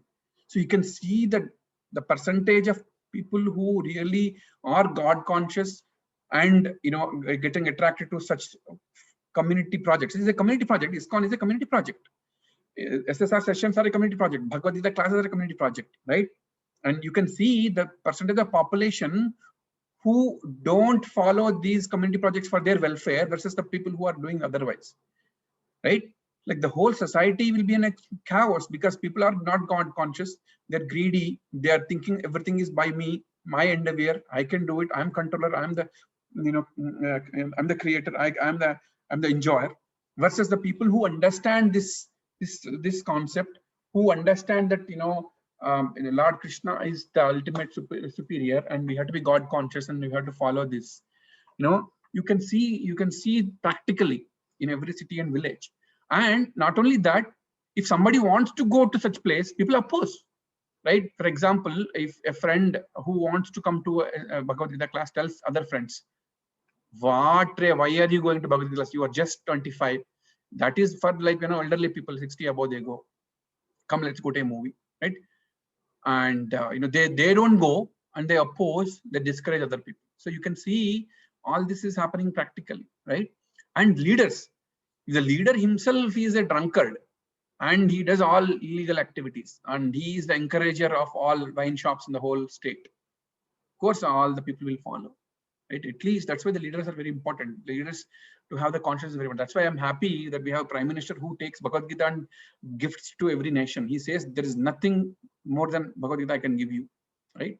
And those are the people. He takes a Bhagavad Gita, everybody looks at it. He does something, everybody looks at it. He says this ultimately. He says read it. At least people attempt to try to read it, right? If the leader himself is not like that, you know, it's very, very important, very, very difficult for other people, right? Culture is destroyed. Community projects and family welfare stop. You know, so we talked about philosophy of Pindadana and why should we do it and all the stuff. So this is like reiterating the previous shloka. Community projects we talked about, right? Let's go to the next shloka. Yeah, here Arjuna is saying dharma will be destroyed, but first we have to understand the meaning of dharma, right? There are different kinds of dharma. As I said, Arjuna is getting confused between different kinds of dharma. There are different levels of dharma, right? There is jati dharma, kula dharma, and there is kshatriya dharma, there is raja dharma, you know, there is there is different kind of dharmas, and he's getting confused with all the dharmas, right? Dharma is the nature of the soul, and the ultimate dharma of the nature of the soul is, you know, to get connected, right? The sanatana, being eternal is the dharma of the soul. You know, the dharma of the soul is it has to get connected to Krishna, right? And it is showing the ultimate love to the Supreme Lord, and that is eternal. No one can be removed. No one can remove it. That is the dharma of the soul. Dharma can be also understood at social level, right? Here, understanding of Maharaj Yudhishthira is emperor is also explained dharma. So there is a Raja dharma here. So here, I think we are explaining different kind of dharmas here, right? Siddha dharma, Jaiva dharma, Nitya dharma, or Sanatana dharma. That is the ultimate dharma, to love and serve God unconditionally and uninterruptedly. Sadhaka dharma, practicing devotees. Jati dharma, here we're talking about varnas, right? Either with brahmanas or with subdivision. This is shown very exploitative and unjustified way today's media, right? They're looking at some of the lower level of dharmas, not the eternals, and then like they kind of wind things around it and show that that is ultimate, right? Kula dharma, family and community level, there is dharmas which also protect one from Varna Sankara, right? Arjuna is so intelligent that he's looking into all, Arjuna is so intelligent that he's looking into all level details, but the problem is that all arguments are below the dharma of the soul, right? Which is above all these arguments. Lord Krishna will explain that in the forthcoming chapters of Bhagavad Gita. Core nature of soul cannot be destroyed, and Arjuna is not looking into that. The reason of all these 5 reasons, and lamentation is because he's appearing or is acting at least that he is talking about dharma, different dharmas which are convincing, but they are all lower than the higher dharma of the soul. Okay. Next shloka. Utsanna kula dharmanam Manushyanam Janardhana Narake Nityatam Vaso Bhavatiti Anushushtruma. O Krishna, maintainer of the people, I have heard by disciplic succession that those whose family traditions are destroyed dwell always in hell. This is the conclusion. This is the repercussion of a family tradition being destroyed, right? Because they don't do any of these things, they dwell in the hell. Arjuna bases his argument not on his own personal experience, but on what he has heard from the authorities. That is the way of receiving real knowledge. One cannot reach the real point of factual knowledge without being helped by the right person who is already established in that knowledge. There is a system in Varnashrama Institute by which before death one has to undergo process of atonement for his sinful activities. One who is always engaged in sinful activities must utilize the process of atonement called prayaschitta. Without doing so, one surely be transferred to hellish planets to undergo miserable lives as a result of sinful activities. Right? So that's why he's telling people will go to hellish planets. Arjuna is explaining that people who are responsible for such devastation dynasties will go to hell. Unlike the closed-minded way in which Quran or Bible interpreted, where they say that this is the only life and one has to surrender to the Lord Christ or Allah through Prophet Muhammad. Sorry, surrender to Lord Christ or Allah through Prophet Muhammad. One has to go to hell internally. Bhagavad Gita gives a much wider understanding on the transition of the living entity. So basically, the distinction between Vedic culture and other religions is, they for their consciousness, for the time it is revealed, people are told this is the only thing that you can focus on, right? Quran or Bible, and then surrender to Lord Christ or Allah, and otherwise you go to hell. That's what they preach also in and around. But that is not correct for this time and age, right? Bhagavad Gita, on the other hand, gives a much wider understanding of the living entity and how we should understand it, right? That's what is explained here. Bhagavad Gita explains the rebirth and the move between different planetary systems based on the karma and desires. There is a hope for every living entity to go back to Godhead, right? Bhagavad Gita says, with your karmic reactions, you are born here and in the rotation, but there is a way out. And the way out is Krishna consciousness.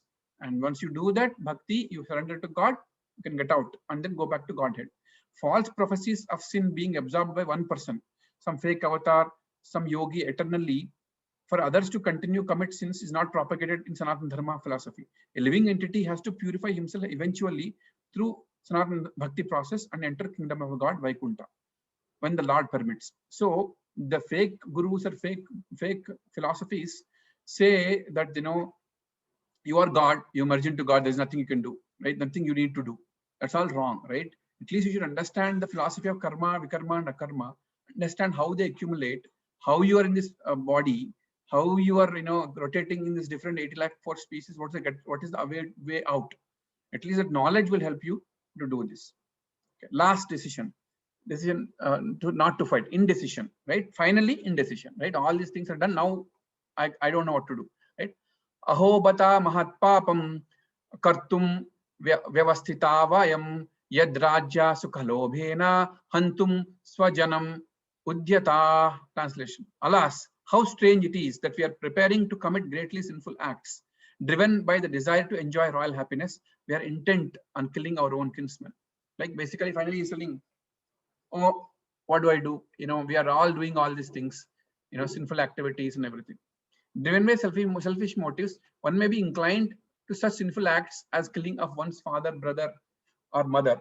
There are many such instances in the history of the world. But Arjuna, being a saintly devotee of the Lord, is always conscious of moral principles, and therefore takes care to avoid such activities, right? So indecision. Krishna's tolerance after hearing his statement is great, as Arjuna is the only investment Krishna had to get the job done, right? Krishna, what is he doing all this time? He's patiently listening. He wants Arjuna to vent out the whole thing and completely empty his mind and his intelligence, right? He wants to get to the state where he says, okay, fine, I'm done, now help me, right? He wants that stage so that he can clearly steer Arjuna to the right direction, right? In this verse, Arjuna is telling that is affected by greed and wants to come out of it. Arjuna or Pandavas were not motivated by greed for their kingdom. They were honorable all the times. They followed the terms of punishment given on them. They even consented for Lord Krishna's reduced demand for 5 villages. So Arjuna, so all the Pandavas, they never wanted war. Even in the last stages, they sent Krishna. Krishna, war we know is very difficult on a lot of people, and a lot of people will die. So at least go on behalf of us. We are Kshatriyas. We cannot live without having a land to rule. At least 5 villages are fine. We'll rule over them. And they were rejected, saying that not only we will not given a land, a piece of land that even can cover be the end of the needle, right? That and they agreed to all kinds of atrocities, right? 13 years Ajnatavasa, 1 year, 13 years Aranyavasa, 1 year Ajnatavasa. They did, whatever punishment is given, they endured. They did everything that is, in a correct way. Qualities displayed by Arjuna make him perfect candidate, right, to hear the Gita. Sometimes he sounds ignorant in his arguments, but he's actually making sure all arguments are put forward, right? Qualification of anyone who becomes Yamaraj, right? Prabhuji Mataji, what is the biggest qualification of becoming an Yamaraj? You know that, right? All the demigods are positions; they're not people. Yamaraj is not one person who does it all the time. It's a position, and anybody can become Yamaraj, and there are some qualifications for it. And the biggest qualification of becoming an Yamaraj is you have to be very, very, very considerate and very, you should be very merciful. You think Yamaraj is like very cruel, it is a lot of punishments. No, his qualification is being very, very merciful on people. And once you exhibit those qualities and do the devotional life, you can be eligible to Yamaraj. Same with Brahma. You can become a Brahma. And how do you become a Brahma? If you do 100 yajnas and you follow the same Varnashrama dharmas for 100 years without fail, without unflinching, failure, then you are eligible to become a Brahma. So every time Yuga cycle starts and Brahma's life ends, the new person becomes Brahma. And if there is no eligible person, Lord Vishnu himself becomes will hold the Yama's post, just like some portfolios are taken care by Prime Minister. The capacity of reasoning, the willingness of taking responsibility of his actions makes him a strong character to hear the message directly from Supreme Personality of Godhead. So basically, right now he's setting the stage to hear Bhagavad Gita from Krishna, and he is very eligible. The reason why, the two things: Bhaktosime sakho cheta. So like, one is you are my dear devotee who is surrendered to me. Second one is my dear friend, and you are surrendered. You are in the mood of listening, and you are in the mood. You put forward all your arguments. You asked a lot of questions, and then now you are ready to hear from me unconditionally, and that's when Krishna starts. And that is his qualification as well. Okay. So next shloka, indecision, continuation. So we'll finish this chapter, and then I'm taking a little bit more time, but I want to finish this chapter today. Yadimam apratikaram ashtatram shastra panaya dhartarashtra rane hanyus tanme kshemataram bhavet. Better for me if the sons of Dhritarashtra, weapons in hand, were to kill me unarmed, unresisting on the battlefield. He's come to the stage where he's saying, I will not fight. I'll just sit here. Let them kill me. I'm fine. Right? In the custom of Kshatriya fighting principles, nobody, people won't kill you if you're unarmed. Like, there's always a duel, and duel is a person on the Ratha always fights on the person on the Ratha. Person on the foot fights with the person on the foot. A sword fights with a sword. Right? If only when you're ready with your arms, somebody will fight with you. Right? That is how it is. If you see the guerrilla war, the jihad, the religious war that you see, they're all like irreligious. They're not religious at all. They're not the right ways. You fight with somebody who is equal to you when he's in front of you, when he's equally equipped with the same weapons. That's the fight. That is what is a real duel, right? So nobody will fight with you in the battlefield if you're unarmed or if you're running away. They will just leave you, because that's not the etiquette, right? But if you see that, in this yuga, all the fights that are happening are religious, and people fight for wrong reasons, right? They think, the fights are jihad or whatever you call. They're not religious at all. They call it religious war. It is not religious at all. He did not consider how much other party was bent upon fighting. All these symptoms are due to soft-heartedness resulting from the being of a great devotee of the Lord, right?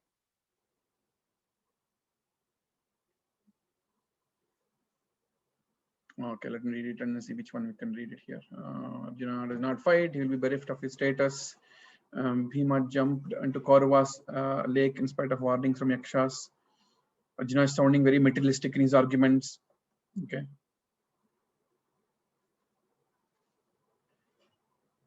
Right? At a spiritual level, all his arguments are absolutely logical. Welfare of society and welfare of individual persons is at materialistic level is inferior. That's what Krishna's argument is. It may appear the spiritual welfare might sound different from material welfare, but unless one becomes spiritual, he will not understand the advanced welfare. Lord Krishna does not allow Arjuna to fight the war with revenge as a motivating factor. Lord Krishna introduced Arjuna to the highest identity of the living entity and his relation with the divine, right? He doesn't want Arjuna to fight with the revenge. He wants to fight with the right cause, that he's completely convinced that this war I have to do for a highest cause, right? Now comes the last verse, I think. Sanjay uvacha evam uktvarjuna sankhye radhopashtha upavishat visarjya sasharam chapam shoka samvigna manasa. Translation. Sanjaya said. So now Arjuna spoke all this. Everything is done. Sanjaya is relaying the same news to Dhritarashtra. Sanjaya is saying, Arjuna, having thus spoken on the battlefield, cast aside his bow and arrows and sat down on the chariot, his mind overwhelmed with grief. Done. Arjuna is now done. He vetted everything he wanted to vet. He vented out all his, whatever is in mind, his indecision and everything. And he said, now I'm sitting here, my bow is down, my arrows are down, and he is very grim, very grim. And that's what Sanjaya relayed. While observing the situation of his enemy, Arjuna stood up in the chariot, but when he was afflicted with lamentation, he sat down, setting aside his bows and arrows. Such a kind and soft-hearted person in the devotional service of Lord is fit to receive self-knowledge. Arjuna has vowed to kill anyone who even suggested that he puts his bow down. And an incident later in the battle tested his vow. I talked about it, right? He never keeps his bow and arrow down. And even if somebody asks to keep it, he will be very angry with them. There was an incident where in the 17th day, Karna is not killed yet. And Yudhishthira becomes very angry. He says, Arjuna, what are you doing? Karna is still alive. Are you not capable? And then Arjuna becomes very angry with Yudhishthira, and Krishna has to intervene and then settle them down. So that kind of person just laid his arms down and laid with grief, right? So basically this concludes all these things. And then finally he kept his bow down. Arjuna came forward to conquer, but as soon as he saw he was conquered by his own internal enemy, his uncontrolled mind. Arjuna in a way lost the war at the point as a fighting spirit is lost. For a warrior on the battlefield, fighting spirit is everything. So why all this happening to Arjuna? Just because of his seeing. You can remember the Pashyanti came many verses. And what is he seeing with his own eyes? Whatever you see with his own eyes is always material, right? It's always Pratyaksha Praman is always illusory. What you see with own eyes is illusory. Like you see your grandfather's kinsmen, your friends, family, all these are material bondages, right? It's all illusory. Like, yeah, they're temporary. Soul is eternal. But when whatever you see with your eyes is temporary, and he got illusioned into seeing them and then thinking that this is the dharma, that I should not do all this. But that dharma that he is thinking is lower than all the final dharma of Sanatana Dharma, which is eternal soul, that, he's not killing anybody and he has to fight because, Krishna wants him to fight and he has to do the Dushta Shikshana. All these people deserve to be, punished. It's very, very important.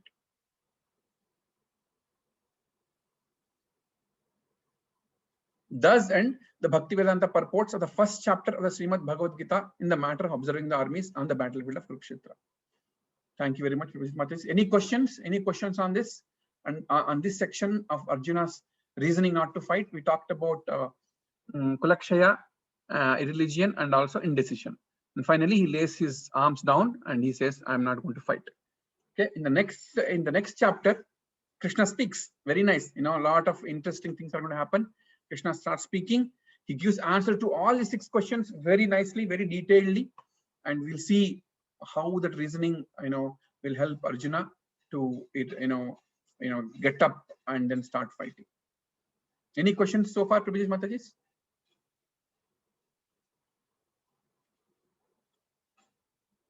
Okay. Then if there is no questions, let's move on to Bhagavatam. We are in the 6th chapter of 1st canto. You can pick up your Bhagavatam books and we'll start. I think where are we? Let's check once.